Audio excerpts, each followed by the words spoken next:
Meus irmãos, ao final do culto, depois vamos dar um abraço no Fábio, vamos orar pela vida dele. Para todo mundo, né, os atletas que estão sofrendo, para que Deus console os corações, para que nós como igreja façamos o papel de suportar uns aos outros. Você pode se sentar? Hoje eu vou fazer uma coisa diferente do que eu costumo fazer. Eu geralmente leio o texto bíblico e depois a gente ora. A gente vai começar orando e à medida que a gente for lendo o texto bíblico, eu vou comentando com vocês. Eu vou fazer uma pregação um pouquinho diferente, menos estruturada, mas seguindo a palavra de Deus, tá bom? Vamos orar então? Pedir a Deus que fale aos nossos corações. Pai amado, bendito, Deus do universo, Senhor dos senhores, fala aos nossos corações. Ouve, que nós possamos ouvir a Tua voz, que nós possamos abrir as nossas mentes, os nossos corações para aquilo que o Senhor tem a nos dizer. Que nós estejamos com os nossos corações contritos e abertos, que o Senhor me esconda atrás da cruz, apesar dos meus muitos delitos e pecados, que eu seja um arauto digno da Sua palavra, que Teu nome seja engrandecido. É assim que eu oro, em nome de Cristo Jesus, nosso Senhor e Salvador. Amém. Meus irmãos, como vocês sabem, essa é a última mensagem da série de mensagens sobre 2 Timóteo, a carta de Paulo a Timóteo, seu filho na fé. E vocês sabem também as circunstâncias em que Paulo escreveu essa carta. Ele está preso numa masmorra, não há ventilação, é um lugar escuro, sem luz, em condições totalmente insalubres. Ele está acorrentado, ele está num local horroroso. Se você vai visitar em Roma, você fica consternado com a situação em que aquele homem está vivendo. O que acontece, vocês devem também se lembrar, é que no ano 64 depois de Cristo houve um grande incêndio em Roma. E provavelmente, diz o historiador Suetônio, se não me engano, o próprio imperador, o imperador Nero, é que teria sido responsável por esse atentado, por essa tragédia. A ideia era colocar fogo num bairro de Roma. Enquanto ele estivesse do alto do palácio, ele veria as pessoas chorando em comoção, e isso o inspiraria a escrever um poema. Mas aí, por incrível que pareça, é isso. Mas aí o fogo se alastrou, tomou proporções inesperadas, e toda Roma, ou pelo menos 11 bairros, pegaram fogo. E aí precisavam colocar alguém como culpado, e os cristãos foram colocados como culpados do incêndio a Roma. Assim conta a história. E vocês sabem o que começou a acontecer. Os cristãos passaram a ser jogados às feras no Coliseu. Os cristãos passaram a ser queimados vivos. Você ia num banquete e você tinha uma vela. A vela era um cristão coberto de piche e queimado vivo diante das pessoas, e as pessoas adorando que os cristãos estivessem passando por aquilo. E a situação de Paulo foi um pouco mais humana, simplesmente porque ele era imperador romano. A situação dele é um pouco mais humana. Ele está apenas numa masmorra, trancado, sem luz, numa situação totalmente insalubre. E o que é interessante da gente perceber é que o apóstolo Paulo, nessa carta, é provavelmente a última carta dele. Ele durante 30 anos permaneceu sendo fiel ao ministério da palavra de Deus, pregando a palavra de Deus. Ele já se considera velho e já não tem mais nenhuma esperança de sair de onde ele está. E ele escreve o seguinte na sua segunda carta a Timóteo. Está escrito errado ali, tá, gente? Diz assim a palavra de Deus na Almeida Revista Atualizada: quanto a mim, estou sendo já oferecido por libação, e o tempo da minha partida é chegado.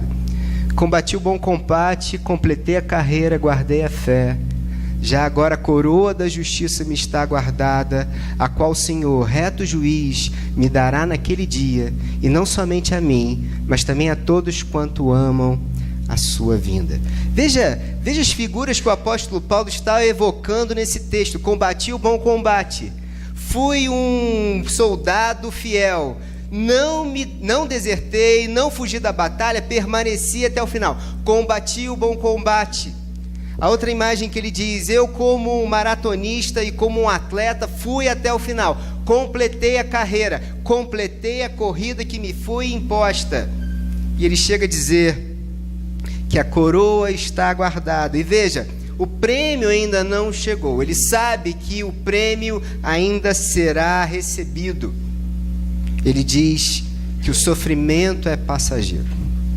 Ele sabe que enquanto nós estivermos nesse mundo, por onde nós estamos passando, por esse deserto da vida, várias vezes nós teremos alegrias, mas várias vezes nós teremos tristezas.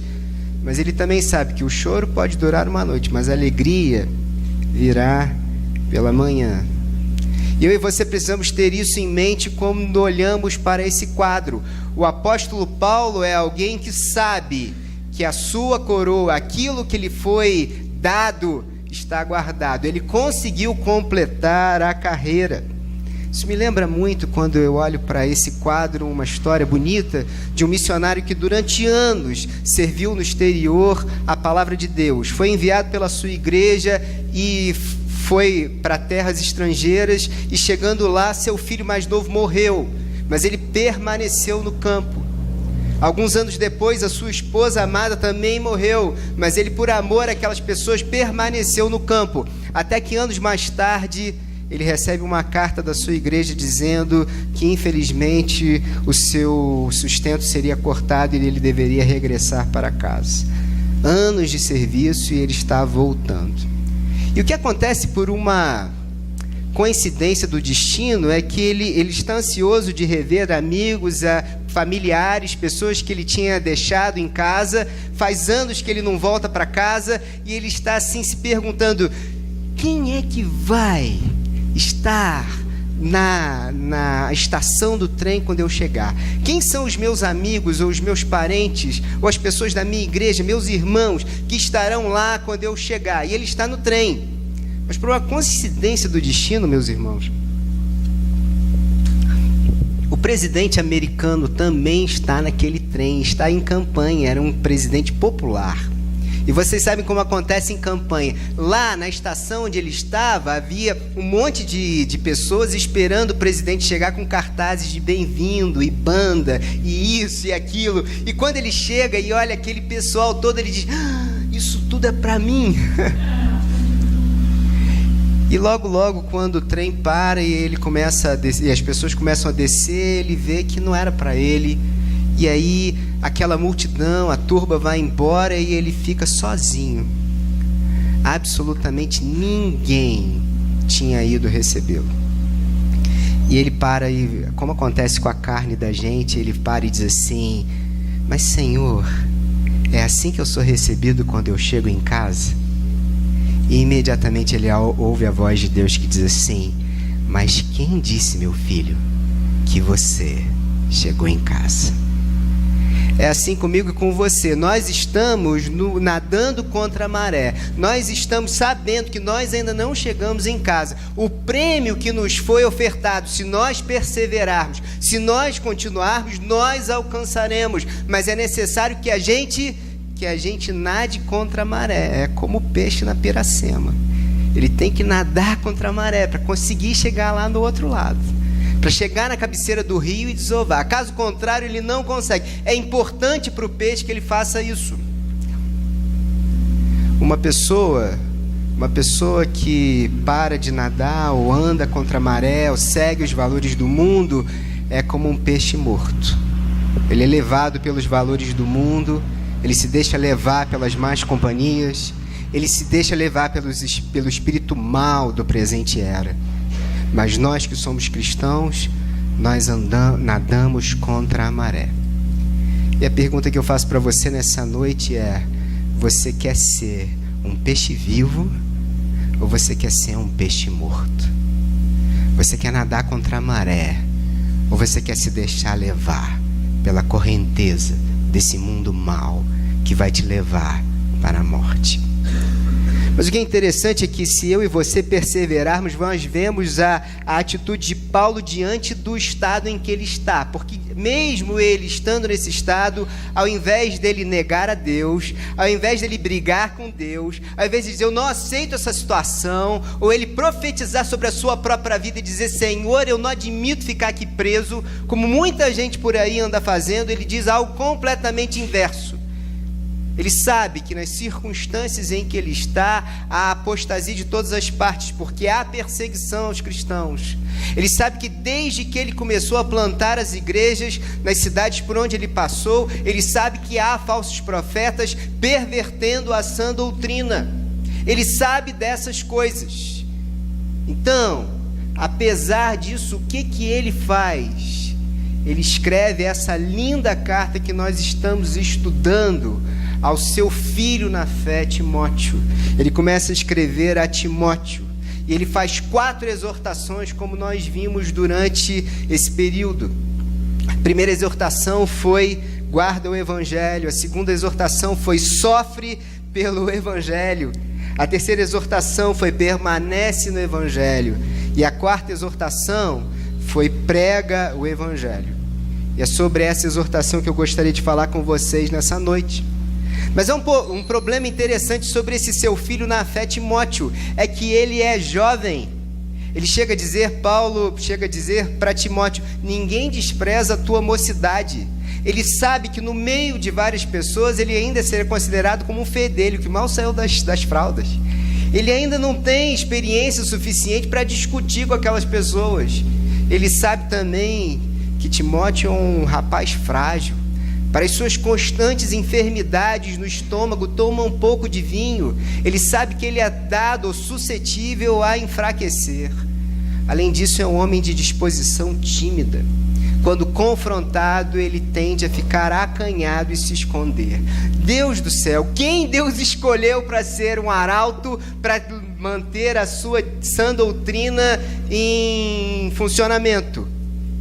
Deus escolhe gente assim, gente que não se acha capacitada, gente que nem eu, gente que nem você. É de gente assim que Deus conta. Qual é a exortação que Deus dá para mim e para você? Quando a gente se acha frágil, quando a gente acha que não está adequado, quando a gente não se acha apto àquilo que Deus propõe que a gente faça. Nós vamos ler a palavra de Deus e vamos ver a exortação de Paulo a seu filho na fé, Timóteo, quando ele diz, Timóteo, passa para mim, Cadu, por favor. Conjuro-te perante Deus e Cristo Jesus, que há de julgar vivos e mortos, pela sua manifestação e pelo seu reino. Qual é a exortação? Prega a palavra. Insta em tempo e fora de tempo, em tempo oportuno ou em tempo que não é oportuno. Corrige, repreende, exorta com toda longanimidade e doutrina.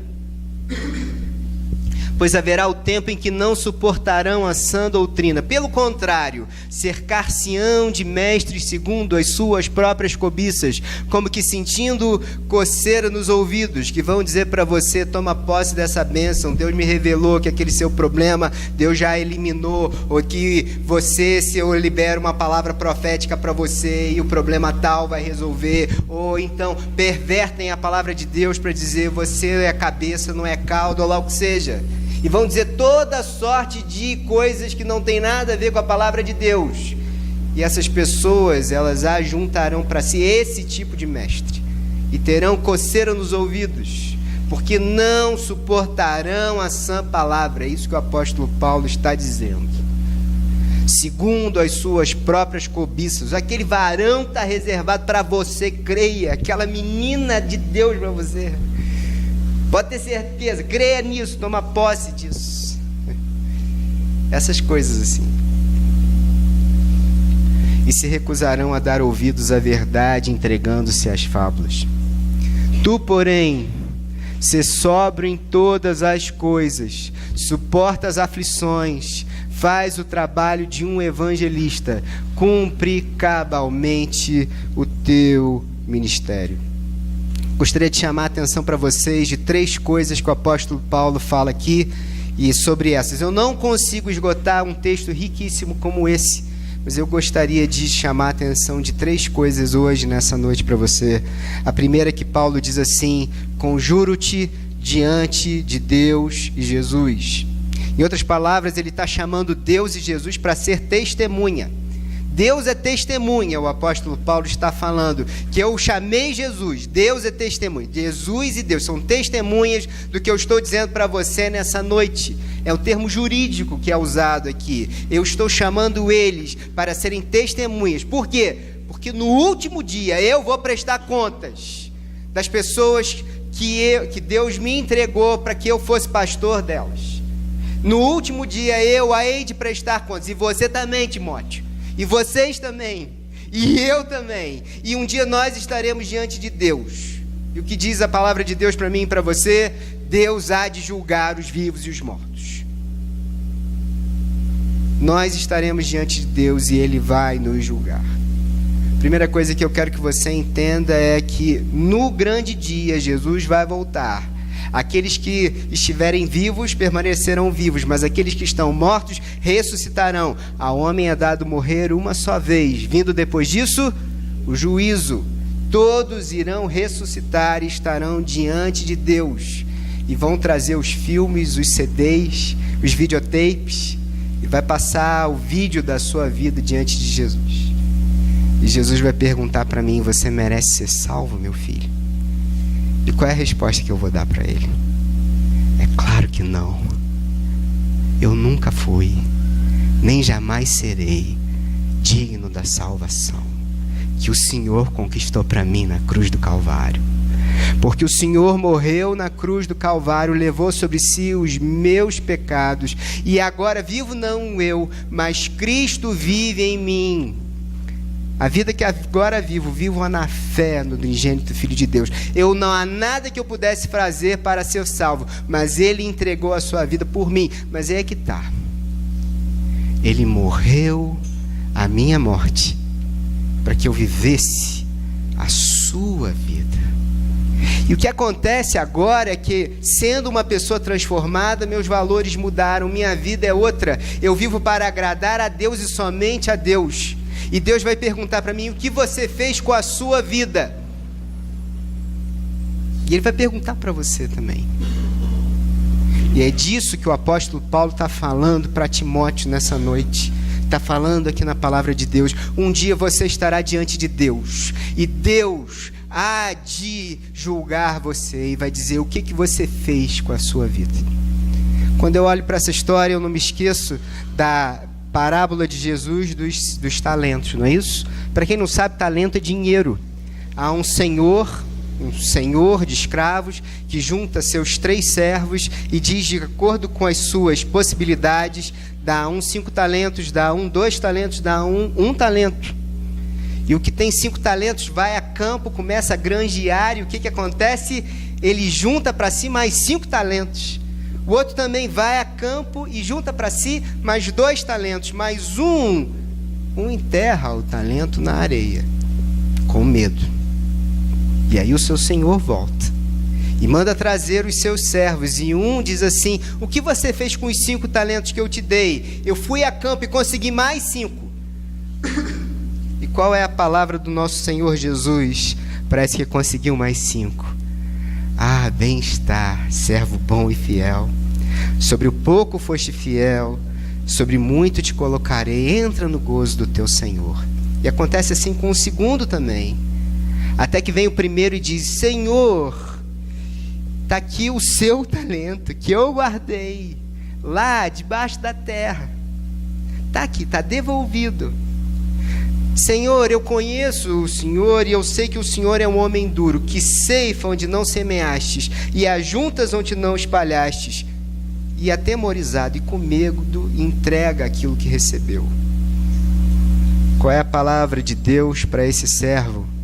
Servo inútil. Sabe, eu não costumo ver essa interpretação sobre muitos lugares, mas eu entendo que esse rapazinho que enterrou o seu talento na areia, eu entendo que ele fez isso por um motivo. De uma certa maneira ele está pensando assim: meu Senhor gosta de se aproveitar da gente. Ele quer que eu trabalhe por Ele, faça as coisas por Ele. Ele é esse cara duro que ele semeia, colhe onde não semeou, que ele ajunta onde não tinha juntado, que pega o que não tinha sido ajuntado para ele. Vamos parar para pensar, não é muito assim que a gente faz na vida da gente várias vezes? Quando a gente enterra os nossos tesouros na areia, os nossos recursos na areia, e a gente diz, é mais importante agora o meu curso na universidade. É mais importante agora a minha carreira. É mais importante agora o meu casamento. É mais importante agora os meus filhos. E a gente deixa de fazer as coisas de Deus, os viver para Deus. Não é assim que a gente faz. E muitas vezes a gente diz, mas Deus é tão folgado de pedir para a gente que pregue a palavra, ou seja um cristão em todas as oportunidades. Não é assim? Mas a pergunta que eu faço para você nessa noite é: que tipo de servo você quer ser? Porque o apóstolo Paulo deixou claro para mim que tipo de servo ele foi. Porque quando ele dá o seu testemunho a Agripa, ele diz assim: Agripa, quando eu estava no caminho para Damasco, Jesus me derrubou do cavalo e ele disse: eis que te levanto para pregar o evangelho aos gentios.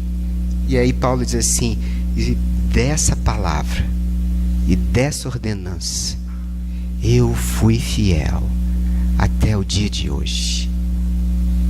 E quando você estiver diante de Deus, porque o que eu quero que Deus diga para mim é: ah, servo bom e fiel, no pouco fostes fiel, no muito te colocarei, entra no gozo do teu Senhor. O que você quer que Deus fale para você?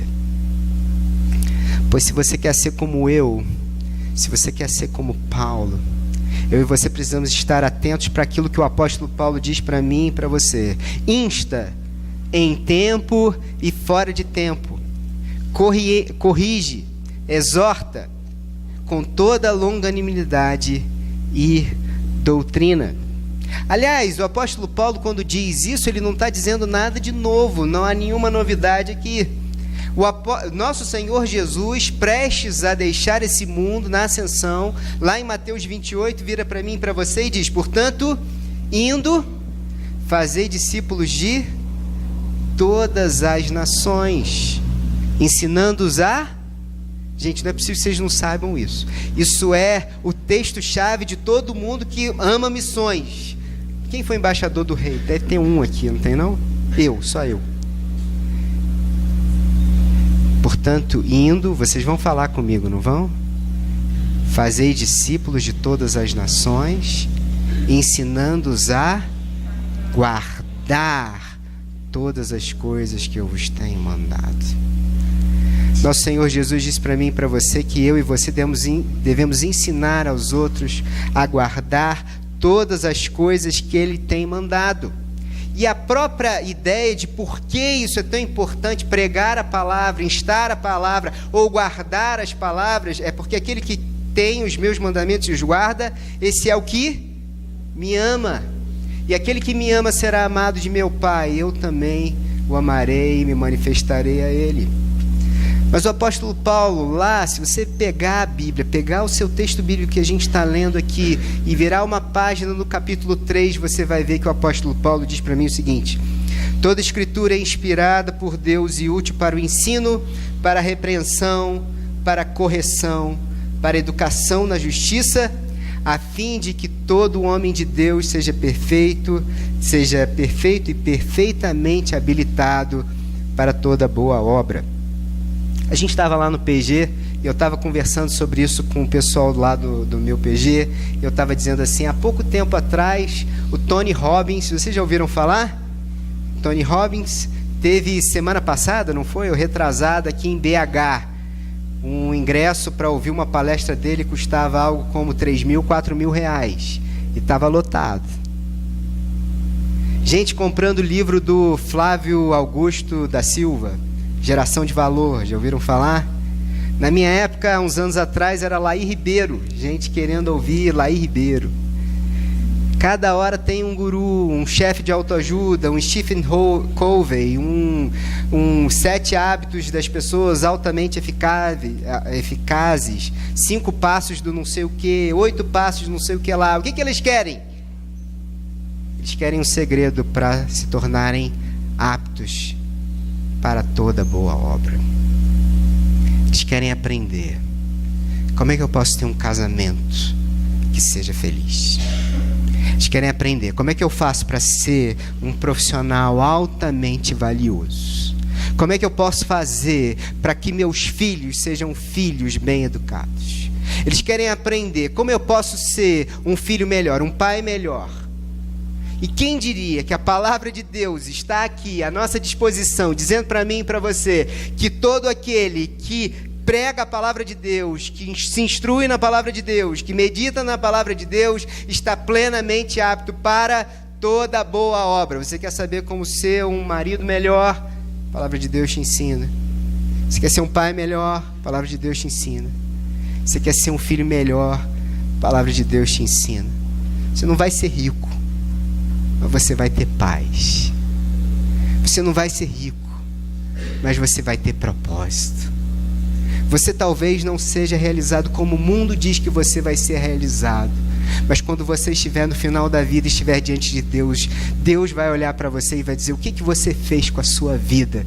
E você vai dizer: eu sei que eu não desperdicei a minha vida, porque minha vida eu ganhei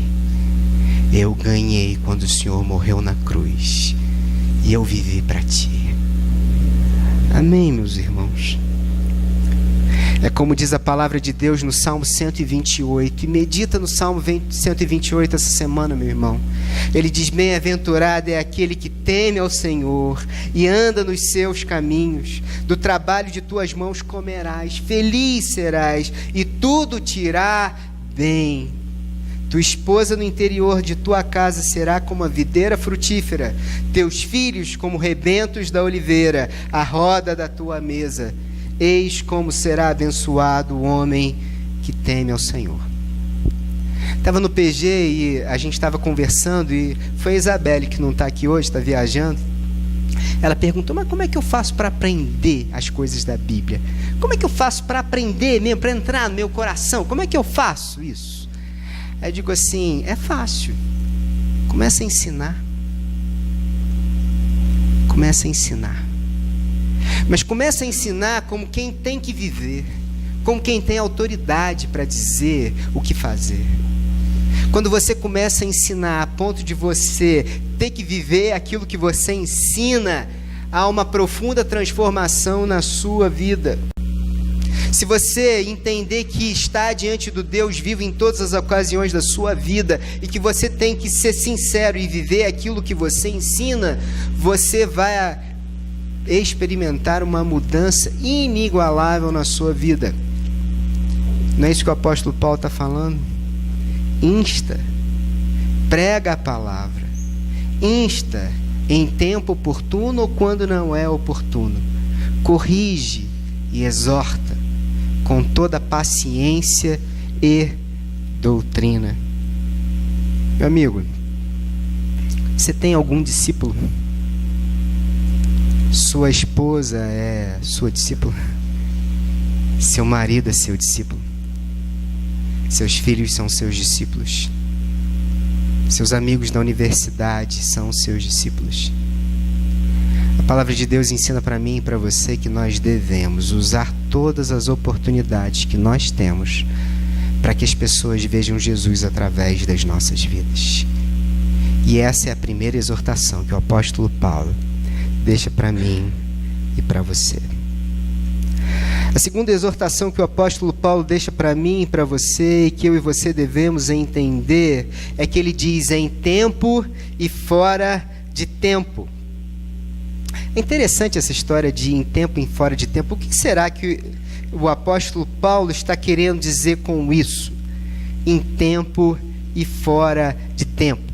Há muita gente que entende que em tempo e fora de tempo significa que você deve pregar mesmo quando a pessoa não quer ouvir. Ele falou alguma coisa, então bota lá no Facebook dele, escreve no mural dele: Jesus te ama, e começa a pregar a quem não quer ouvir a palavra de Deus.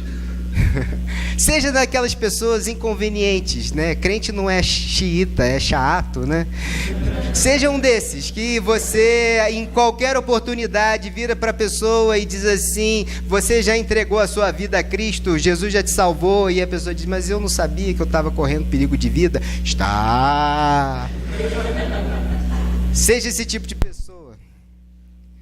Eu sinceramente não acredito que a palavra de Deus queira dizer isso quando ele diz em tempo e fora de tempo.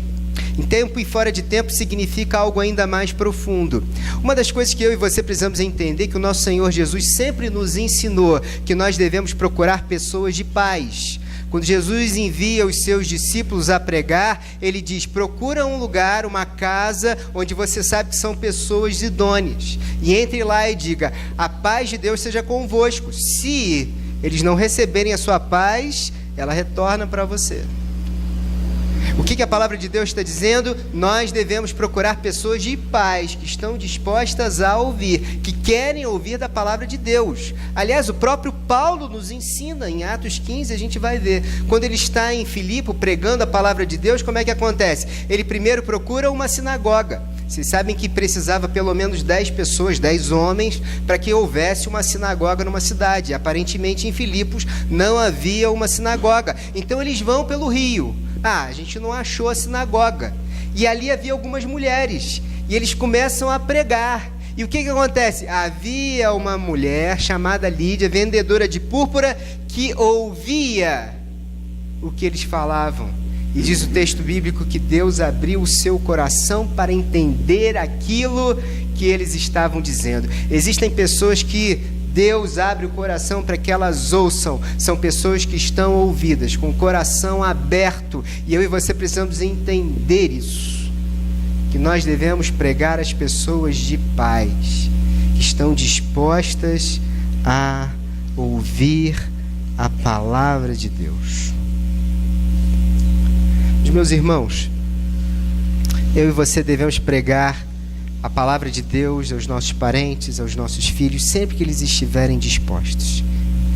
Mas isso não responde para mim e para você o que significa pregar em tempo e fora de tempo, quando é oportuno ou quando não é oportuno. Sabe de uma coisa?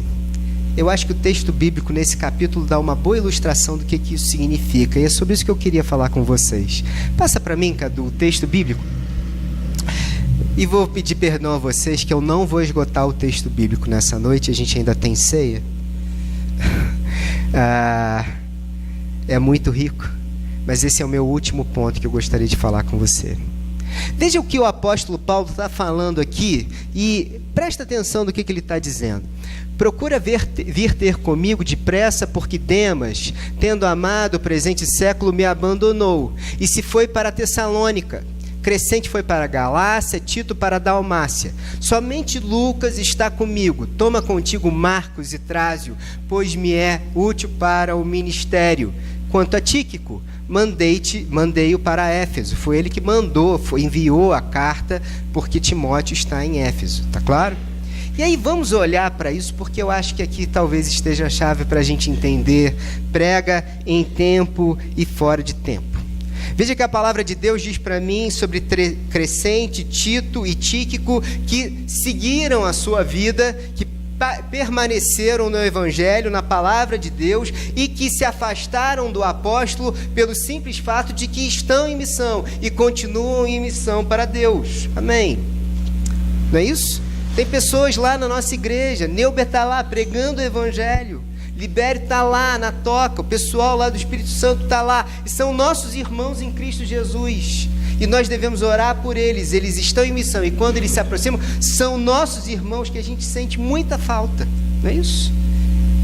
Estão no caminho, e louvado seja o nome do Senhor. Tem gente aqui, lá na Presbiteriana, lá na Batista, em todas as igrejas, não vou falar todas porque é muita gente, e são nossos irmãos, louvado seja o nome do Senhor Jesus, pregando o Evangelho. Que bem, que bom, que bênção. Existem aqueles que não estão conosco, mas são nossos irmãos. Existem aqueles que não.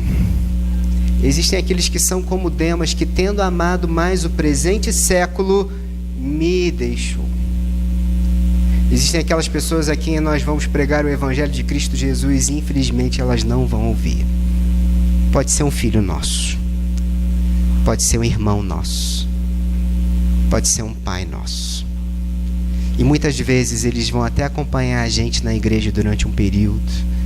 Pode ser um marido nosso, mas eles vão amar mais o presente século do que a Deus. Essas pessoas, não há o que fazer. Há aqueles que vão estar do nosso lado. É como Lucas, que mesmo sofrendo o perigo de ser preso, mesmo sofrendo o perigo de se colocar abertamente como cristão, permanece ao lado do apóstolo Paulo. Lucas ficou comigo, está aqui me ajudando, me consolando, me confortando, sendo leal. Existem essas pessoas.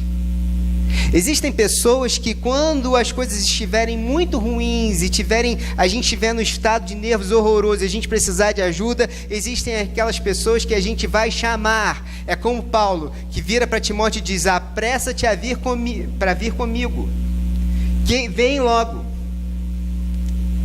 Agora, o que significa, Lisato? Você está enrolando? O que significa essa história de ser oportuno? Eu entendo que é quando o apóstolo Paulo fala sobre Marcos. Veja que testemunho lindo que o apóstolo Paulo está falando de Marcos. Ele diz assim: traz contigo Marcos, pois ele me é útil para o ministério. Quem é esse Marcos? É o evangelista, é aquele que escreveu o evangelho, é aquele de quem Pedro, em 1 Pedro, lá no capítulo 5, versículo 13, diz: o meu filho. Muita gente diz que Marcos escreveu o evangelho ouvindo de Pedro a doutrina principal, a primeira, porque o evangelho de Marcos é provavelmente o primeiro evangelho, que é uma espécie de resumo dos outros dois evangelhos sinóticos, Mateus e Lucas. Que bênção, que homem usadíssimo, não é? Paulo conhecia Marcos antes disso, antes até de Pedro. Não, conhecia antes de Pedro chamá-lo de filho na fé. Ele participou da primeira viagem missionária de Paulo. E vocês lembram o que aconteceu? No meio do caminho, quando as adversidades eram grandes, quando era muito difícil, o que esse Marcos fez? Voltou para a casa da mamãe, voltou para Jerusalém e deixou os dois no meio da viagem.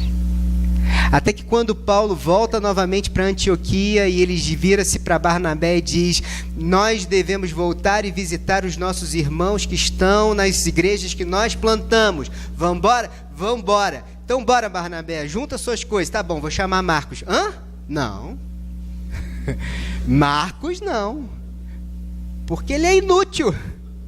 Porque ele é tipo de garoto que desiste das coisas no meio do caminho, não vale absolutamente nada. Você vai deixar ele aí, vamos eu e você. Não.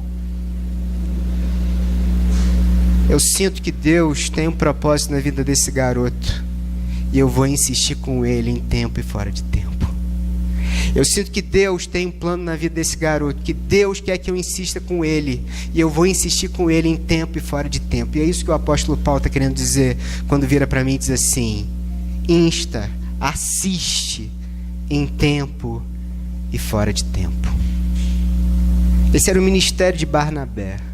Barnabé, também chamado de José das Consolações, era esse homem que, quando Paulo foi expulso de Jerusalém, ele se lembrou de Paulo, que estava em Damasco, foi até lá e disse: estamos precisando de gente que nem você em Antioquia, vamos comigo.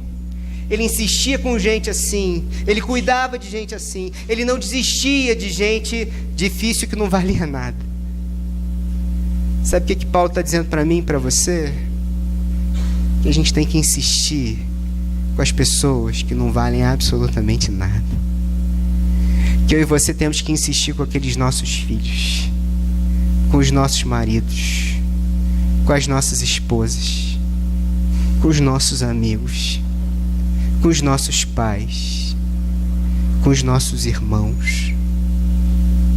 Ele está dizendo assim: igreja, emprega a palavra, insta em tempo e fora de tempo, corrige, exorta com toda longanimidade e ensino. E a pergunta que eu quero fazer para você nessa noite é: que tipo de crente você é, ou que tipo de pessoa você é no corpo de Cristo?